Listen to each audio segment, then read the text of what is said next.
of a sudden one day I woke up and ice danced and Tessa and I, that was my whole life. There is no next partner for me. I just can't imagine skating with anyone else, and I'm skating with Scott since I was 7. And not only would it just feel weird and kind of wrong, it's not an avenue I want to go down.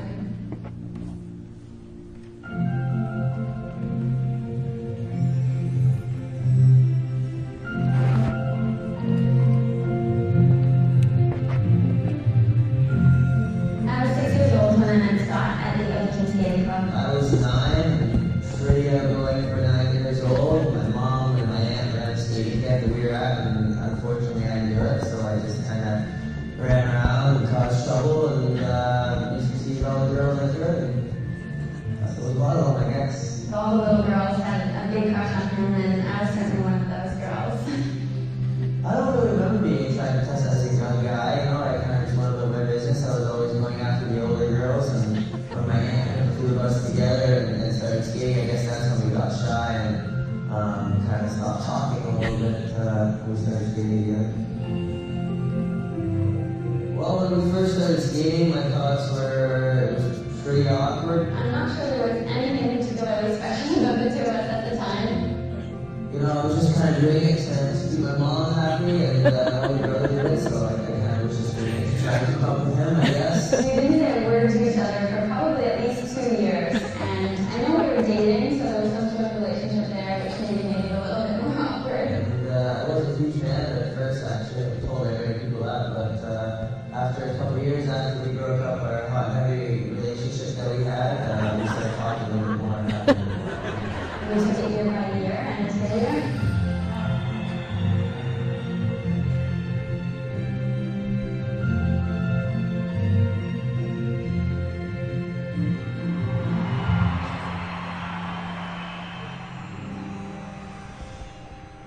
Our first year at the senior level in 2005, we wanted to come out as a new team. We didn't want to look junior, we wanted to look mature.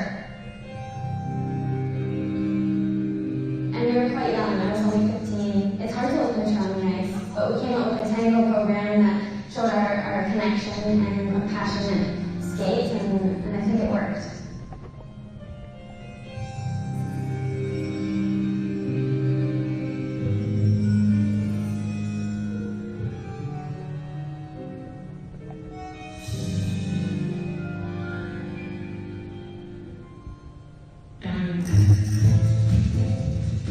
In order to get into character on the ice, I need to sort of channel an alter ego. We're trying to get back to the roots of dance. At this point, I think that's what people really want to see in skating, and we feel like that's one of our strengths. Scott is more technical than I am. When we're putting together a program, he's always worried about the elements and the edges, what's going to get us to level 4, which is great. On the flip side, I'm always worried about arm movements and expression and positions. I think in that sense, we balance each other out really well. We'd like to think that it's a connection that sets us apart from everybody else. Along with that is our intricate lifts and our power that we bring, and we like to think that we do have the complete package in our skating. I can't remember really thinking about wanting to be an Olympic ice dancer at 9 years old. I think I was pretty lucky that everything kind of fell into place, and we worked really hard to get here, but I think I'm pretty fortunate. When I think back to that 3-year-old little girl in that picture, it's hard to imagine that I've grown into an Olympian. It was always some sort of distant dream that didn't feel like it could ever become reality. It's so surreal.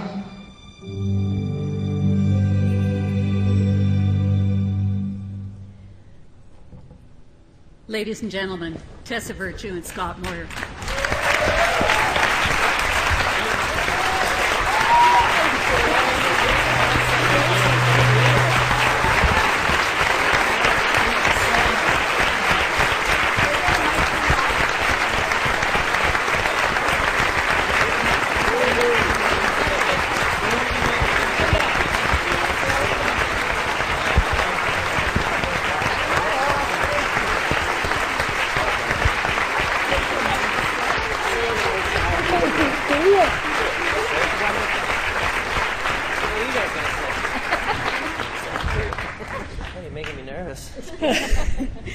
And in the true spirit of the Olympic Games, I think we've got a few stories we want to hear from Tessa and Scott, too.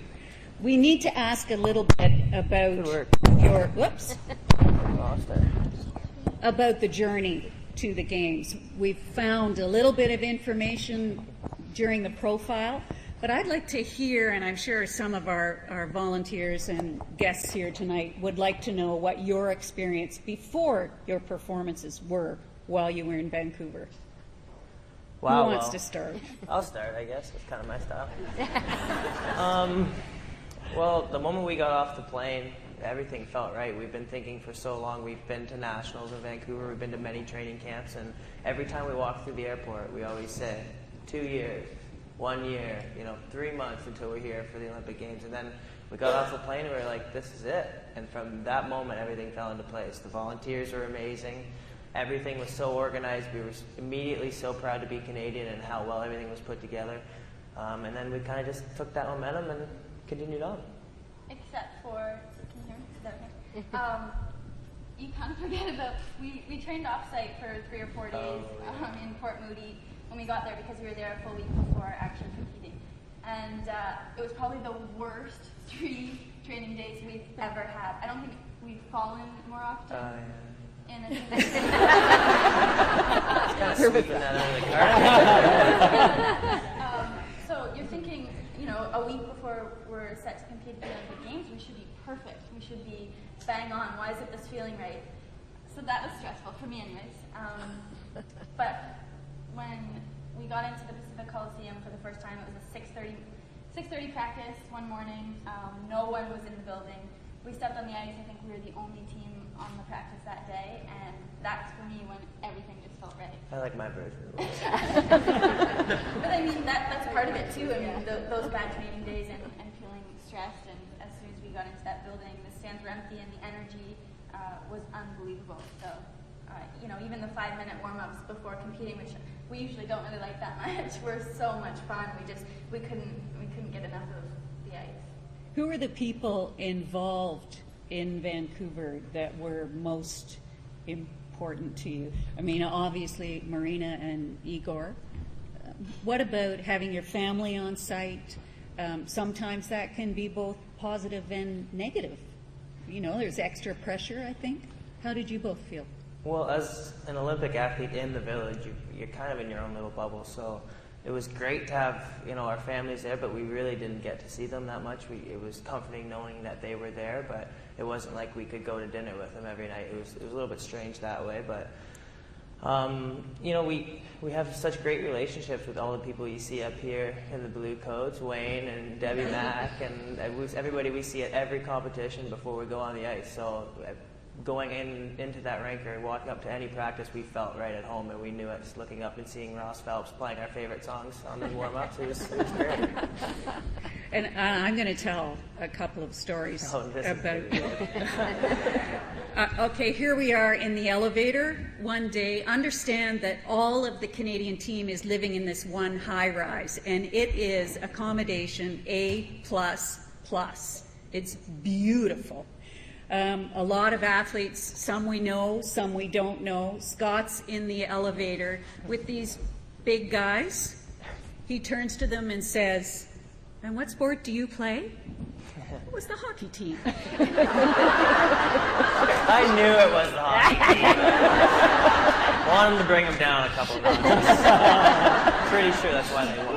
And of course, you and Sid became best friends. Well, I think I saw you. wish. I saw you one day wearing his accreditation. Yeah, he caught me taking a picture with his accreditation. That was, I think he'd left it behind upstairs. Yeah, he left it after they were up there playing ping pong all the time, and then as soon as he left and we all noticed, we were all taking pictures with it. And I was taking the picture for everybody else, and I was the last guy to hold it up, and as soon as I go, he comes behind me. So I look like the dork of it all.